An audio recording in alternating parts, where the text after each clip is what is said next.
what's the actual term? I'm trying to think. I know there's Klinefelters, which is XXY. Turner syndrome is XO, isn't it? Or what's Turner? XO, yeah. So Turner's individuals are males, aren't they? They can be. Because it's the presence of it's the lack of a lack of estrogen or actually progesterone. It's a lack of two, yeah.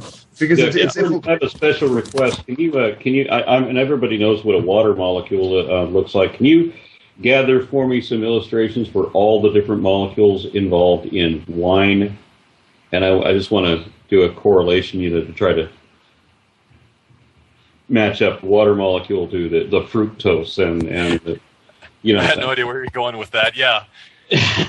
What molecules were created, right? Exactly. I mean, we really think about what is involved in these miracles is violations of the physical laws. And the physical laws of, physics and the physical laws of biology would have to have been suspended. So those are, every time a creationist says something about, the second law of thermodynamics, those are specifically violated by the creation of matter for a purpose, right? Or even moving it from a place where it already exists. Those are all violations of physics. Those are physical actions by a non-physical being. And I don't know what people really think that through. There's in chemistry, there's this name for this process where you work out how many molecules you have of a given substance, and you're going to do this reaction to predict how many molecules you'll have of the product substance. And I don't remember what the math of that is, but I just want to do something similar for the water to wine. How many oxygens would you need, and how many would be taken up? How many hydrogens would you need, and where do you get the carbon? And all the other things that you would need. Well, it's easy, Aaron, you stupid idiot. God does it. I think we might have the next caller in. Andrew, are you with us? Yes, stoichiometry. Thank you.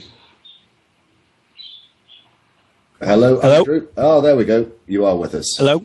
Hi. Oh, you can hear me? Yeah, perfectly. Welcome to the show. Okay, how you guys doing? Good, thank you. I love the show, despite all the Irish bashing that's going on today. Oh, Lordy, we've got a fucking pikey on. I'm proud of it. We'll speak slow so you understand. I've just found out, that apparently, since I have no soul, that somehow renders me ginger. So I guess we have something in common. You're welcome here anytime, Aaron. Thank you. Anyway, I just wanted to talk about something I think Aaron and you mentioned it earlier about the rapture only being mentioned in America. And Aaron brought up that Not In My Name mentioned it to you. Yes. Yeah. Well, actually, as I recall, I don't know if it was the actual pastor himself, but I think it was someone from his flock or whatever you would call it, called up. I think it was the Adrian Kennedy show. It's or one of the popular Irish radio shows, and actually started talking about it to him. And actually, last week I was going to see Thor, and I actually saw in Dublin City there was an actual poster for 21st of May. We're all going to die, basically. The rapture. So yeah, they're actually advertising it in Dublin then. Yeah, I saw a couple of posters. What I found funny about the posters was it said like "Repent, the end is nigh." Brought to you by Family Friendly Radio. Okay, that's not very family friendly. I want to wear one of those sandwich placards and just stand on the street corner for a picture. Just the end is nigh. That's me. I'd love to do that just once. I love the irony of the family-friendly radio station saying you're all going to die. That's exactly what I thought. Yeah, if you're in Dublin over the weekend of June the 3rd to the 5th, Owen and I would love to allow you to come along, meet us, and buy us a beer. Guinness. Oh, brilliant. Yeah, I was actually planning on going that myself. Good to hear. So is any other members of the Magic Sandwich going, or is it just you and Aaron? I'm not going, but DPR always struck me as more of a wine cooler kind of guy, so I'm surprised to hear him say that. But I would like to go, and quite frankly, I would have been taking my state boards down there, and otherwise I want to get out to Europe here sometime soon, believe it or not. So, yeah, that's my comment. We'll plan it. Have a good day. What's so exciting for me is it's obviously an opportunity for me to meet Aaron, but it's also his first trip out of America, which I find very odd. Well, yeah, it's I find it odd. See, I've never had a passport because, again, I was raised in a community where you believe that you are the center of the planet, and while I never actually bought into that, I never had an opportunity to leave until it's we're going to be going in 2 weeks. You can't get a passport that fast. You don't have money to get a passport that fast. Otherwise, I'm sorry, I guess you can't go. You know, that's the way it would work out for me. I'd had a couple of opportunities to go. Again, you can't get the passport fast enough, so it didn't happen. As it happens, I got a passport a year ago, just in case something came up. There you go. So something coming up. Andrew, thank you very much for the call. We look forward to bumping into you in Dublin in a couple of weeks' No problem. time. Love to see you there. Bye. Okay, take care. Lay off the Irish bashing. Well, I certainly will whilst I'm there.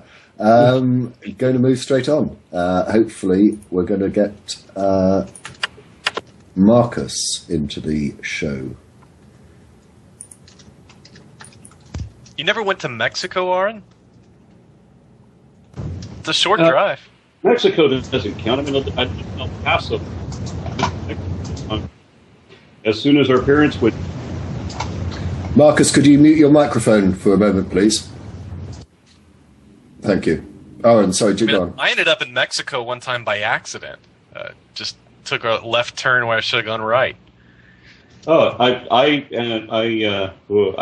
stories. Can I tell these? Probably not. I'll tell this one. I beat the federales across the border in a high school. I actually, the bike I was on was fast enough, and of course their cars were slow enough that I was able to outrun the guy, get to the border, paid the toll to get across the bridge before the cop car turned the corner. How often does that happen in a police chase? Welcome to the show, Marcus. Is there a bounty, Aaron? I mean, can I make some money? Yeah, we can hear you fine, Marcus. Okay, I just wanted to bring up things like the rapture and just religion in general relying on sort of people's fear of dying and sort of promising that don't worry, there's something afterwards. And I find it quite sad that these people can't accept that life is just a sort of a finite experience that we should try and enjoy and make the most of, rather than just creating an artificial purpose of it, which means you end up wasting all of it, expecting something to come after. Well, there's also other benefits. Go ahead. Shortly before the show started, Thunder and I were discussing this, and every single culture and civilization appears to have created a religion or a theology of some form. And what is common between them all is two factors. One, they come up with a creation story, and secondly, they tell you what's going to happen after you die. So I think that there's obviously a very strong psychological motive for this sort of creation of an afterlife, due entirely to what you say, a fear of death. I agree with that, and it's also the religion certainly also provides other benefits in the sense of it takes power out of your hands. It takes responsibility out of your hands. Oh, well, there's a situation I can't, Bob has cancer. Well, I have faith in God. I can't get him out of it, but God can. So it can be, a wonderful placebo comforting effect like that, in addition to a sense of community. And just one of the top, other perks that they're offering in their exclusive little club is, an all-day playground pass after you're dead. So it's one of those things that's it's just sweetening the deal. I mean, that's what it's fucking about. It's a club, and they want to get more members into their club. And how do you get more people into your club? You sweeten the deal. You provide placebos. You provide organizations, and then you provide things that certainly can never be actually given, but by the time that they're supposed to be redeemed, nobody can stand up and say, hey, about that last part, I didn't get it. You also do another thing to gain members. You ensure that they're not allowed to have abortions and they're not allowed to use condoms. Yeah, exactly. And then encourage large families. Go back.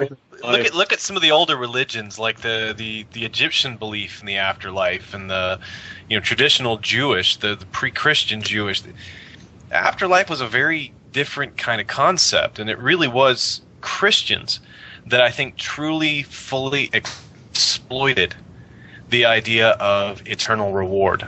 You have all the way back to the was it Cro-Magnons that we used to throw the flowers in the grave, and they had elaborate burial ceremonies. But I don't think it was really until the Christian era that you'd start to see real obsessions with afterlife, right? With heaven and hell. That's not quite true. That's not quite true, because much of Christianity is based apparently on Zoroastrianism, and in their perspective, in the Hagnak Nash, it says that he who believes in or lives the just life, you're judged by your deeds at the time of your death, and those who lived just and righteous lives would live in the kingdom of justice and truth with Ahura Mazda, and those who were not righteous and did not believe and did not have faith lived in the kingdom of the lie under Ahriman. And so you had the heaven and hell thing was constructed before Christian belief. Yeah, and I think that's probably where they got it from. Honestly, again, it was sort of everyone was kind of screwed in the Egyptian. The land of the dead was not a happy place. The Greeks didn't have a happy, good afterlife. It was just kind of like, well, they're dead and they've gone to the place where dead people go. There wasn't a whole lot of imagination about reward and punishment. I think you're right. I think it came from the Zoroastrian faith, and they borrowed a lot of stuff from that particular belief system, and then they took it a little further. I mean, you have something very specific about roads paved with gold and choruses of angels singing praises. I think that's really what may have led to the spread of Christianity. I think it's what made it so effective, was that it had such an appealing sense of justice in the afterlife, where a lot of other religions just had a sort of, and that's what happens next. Can we go back to Marcus, please? I want to fit in another couple of callers before the end of the show. Marcus, do you want to come back? Yeah, and it just appears that the whole concept of the afterlife was just invented for two reasons. One, to sort of, for people to have, as you said, this thing for them to grasp onto, because they're afraid of nothing being there. But it also, especially things like the early church, keeping this position of power that they had, saying, oh, well, you have to do what we say, otherwise they just invent the worst punishment ever invented, eternal damnation, if you disobey what we say or don't give money to us or whatever. Yeah. The only advantage that you had in the Greek version of heaven was that it was possible to take it over. Or am I getting them confused?